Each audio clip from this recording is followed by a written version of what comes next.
I am so tired of the dating pool in Abuja. You would see a man that embodies all you want, thinking you have found the perfect one. Then all of a sudden, things start to go wrong.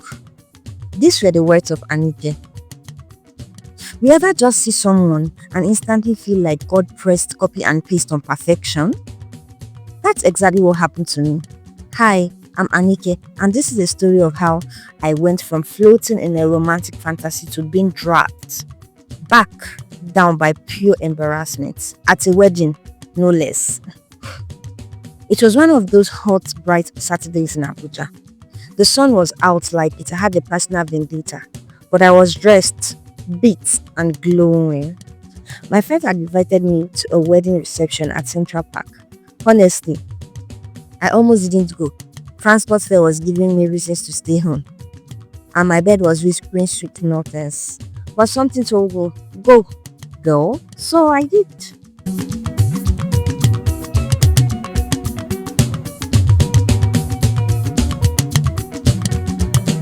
And that's how I saw him.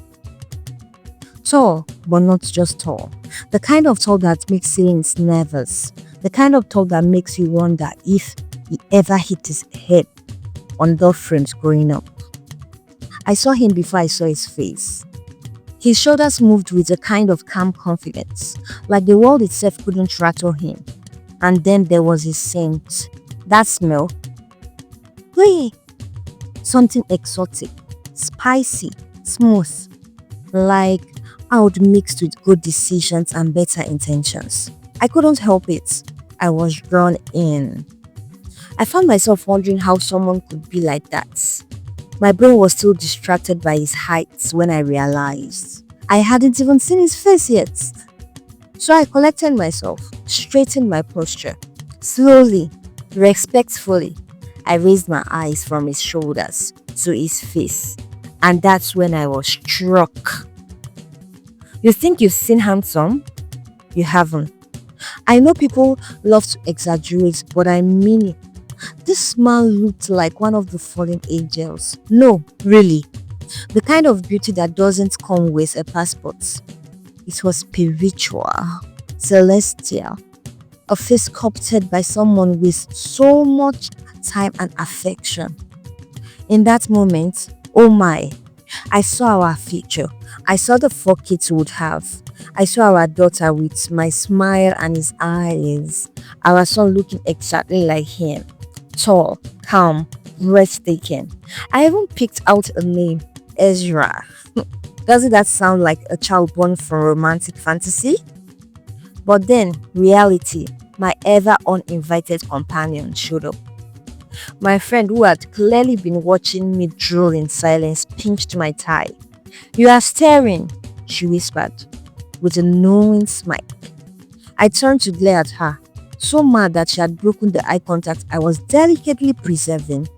I turned back, quickly, hoping the universe hadn't shifted. But just like that, he was talking to another girl.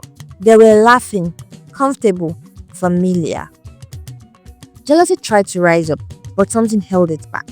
I looked closer and noticed the resemblance. Same smile, same eyes, same jawline. They looked alike. That must be his sister, I said out loud before even realizing it. I turned to my friend again and asked, trying to sound casual, do you think you know who he is? She smiled like she had been waiting for the question all day. That's the bride's brother, she said. And no, he's not married. Honestly, my soul did a backflip. I smiled to myself and whispered, thank you, Lord. And just as I was still savoring the idea that he was single and possibly sent by divine delivery, someone tapped my shoulder. I turned around slowly. You already know who it was. Yes, him. Up close, it was even worse. Or better. His skin looked like it had never known stress. His jawline had geometry teachers weeping.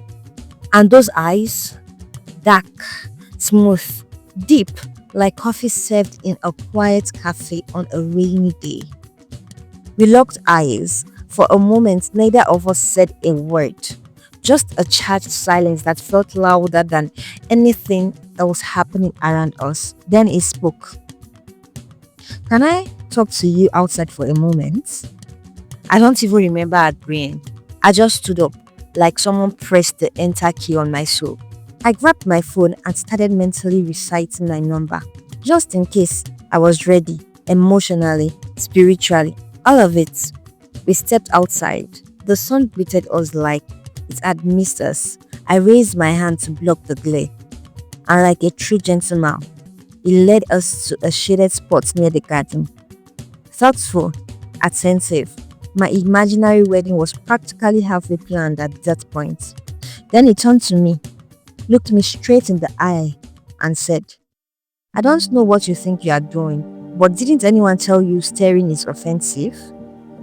I blinked. Maybe I didn't hear correctly. Maybe this was just a joke, right? He continued, I know what you see when you look at me, but at least have some class. I stood there, frozen, trying to hold on to whatever shred of pride I had left. No words, no deep comebacks. I just turned and walked back inside, back into the hall, back into reality. I grabbed my bag and left without touching a single plate of food. No jollof rice, no puff puff, not even that annoying tiny spring roll that never fails anyone. I was vexed. I ordered the ride with the kind of energy you use when you want to delete the entire day. Sat in silence. Not even music could console me. The emotional whiplash, Olympic level. All that transport fare, all that makeup, all those daydreams. Wasted. And for what? A man who smelled like dreams but spoke like disappointments. So yeah, that's how I went from almost catching feelings to catching a cab, all in under 20 minutes.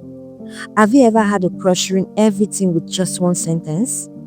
Have you ever seen someone so fine, so magnetic, only for their attitude to slap you across the face like cold okra? Tell me I'm not alone. Drop your own story in the comment, because at this point, we might as well form a support group. Like the video, subscribe for more real stories, and remember, sometimes the prettiest face hides the ugliest behavior. Next time, I'm focusing on the jollof rice first. Anike, the love a girl soft like morning dew. Get like the feet, let's to cute. Her eyes they follow.